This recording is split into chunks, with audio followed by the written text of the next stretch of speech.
An entire colony vanished without a trace. No bodies, no screams, just one word carved into a tree: CROATOAN. What happened on Roanoke Island in 1587 remains one of history's darkest puzzles. And today, we dig deep.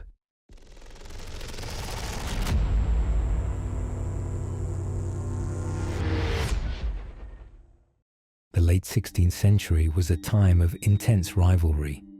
England, under Queen Elizabeth I, was eager to challenge Spain's dominance over the Americas. Sir Walter Raleigh, an English aristocrat and explorer, envisioned a grand colonial empire. In 1584, Raleigh secured a patent from the Queen to establish a colony in North America. Roanoke Island, nestled in the outer banks of present-day North Carolina, was chosen for its strategic location, ideal for attacking Spanish ships and expanding English influence. Two earlier expeditions had already tested the waters, literally and figuratively, but both failed to establish a permanent settlement. In 1587, Raleigh financed a new group of settlers. This time, it wasn't just soldiers and explorers, it was families. Leading them was John White, an artist and mapmaker. Alongside him were 114 men, women, and children, including his pregnant daughter, Eleanor Dare.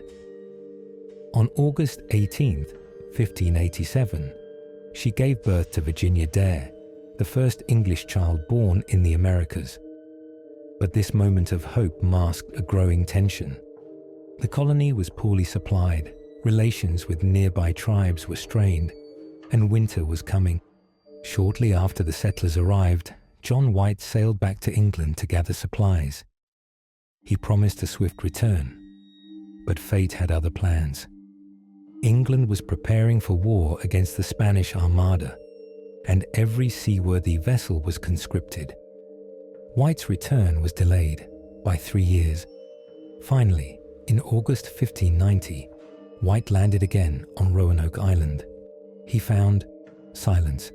The fort was abandoned. Houses were dismantled. No signs of a struggle, no graves, no remains. But there was one clue: the word CROATOAN carved into a post of the palisade, and the letters CRO etched into a nearby tree. Before leaving, White had instructed the settlers, if they were forced to relocate, they should leave a sign, and if danger was involved, they should carve a Maltese cross. There was no cross. So did they leave peacefully? And if so, where did they go? White wanted to search CROATOAN Island, modern-day Hatteras Island, home to a friendly tribe, the CROATOAN. But a storm battered his ship and forced him to abandon the mission. He never saw his family again. Centuries have passed, yet no single theory has answered the Roanoke mystery. Let's explore the most compelling. Theory 1. Assimilation with native tribes. Evidence suggests the colonists may have integrated with local tribes to survive. According to historian Lee Miller in Roanoke, solving the mystery of the lost colony, White's relationship with the CROATOAN was amicable, and reports from later English explorers described native groups with grey eyes and European-style homes.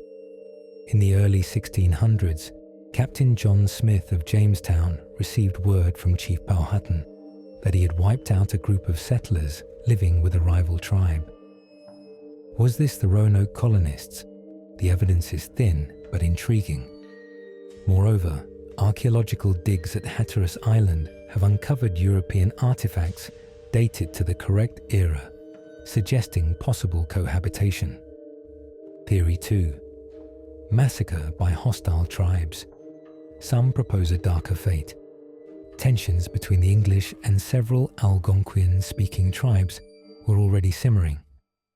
Governor White noted before he left that one settler had been killed by native warriors. According to the National Park Service, relations with the Secatan and other mainland tribes had deteriorated. Powhatan himself claimed responsibility for killing the settlers, as noted by William Strachey in 1612. However, this claim came years later and may have been politically motivated. Still, if true, why were no bones or remains ever found? Theory 3. Relocation to the Chesapeake Bay. Before leaving England, the settlers had initially planned to settle in the Chesapeake region. Bad weather had forced them to Roanoke instead. Some scholars, including David Beers Quinn, argue that the colonists may have tried again to reach their original destination. In this theory, they successfully moved north, but were either absorbed by native communities or destroyed in tribal warfare. Archaeological evidence near the Chowan River supports the possibility of an English presence inland. Then, with all these theories, questions remain. Why didn't John White ever find any trace of the settlers? Why would they dismantle their own homes rather than leave them standing? What exactly did CROATOAN mean? An entire colony, a destination, or a warning? Modern DNA testing is underway in some North Carolina communities to identify possible descendants of the lost colonists. Yet results have been inconclusive. There's also the Dare Stones, discovered in the 1930s, allegedly written by Eleanor Dare, detailing a tragic journey inland and the deaths of most settlers. But the majority are believed to be hoaxes, and the archaeological digs, they've yielded tantalizing artifacts, a rapier hilt, slate writing tablets, and glass beads, some suggesting prolonged contact with native tribes, but none offer a definitive link. Roanoke has inspired countless books, documentaries, and even horror stories.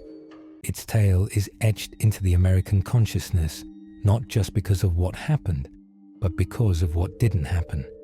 No bodies, no letters, no witnesses, just silence. Could a clue still lie buried beneath Carolina soil? Was it survival, betrayal, or something far darker?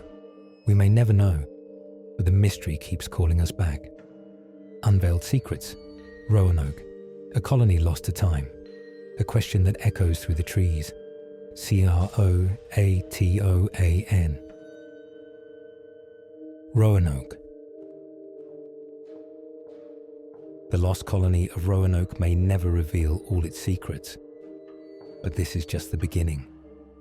If you're fascinated by history's greatest mysteries, disappearances, and untold truths, make sure to subscribe and join our journey. More hidden stories are on the horizon, and you won't want to miss what's coming next.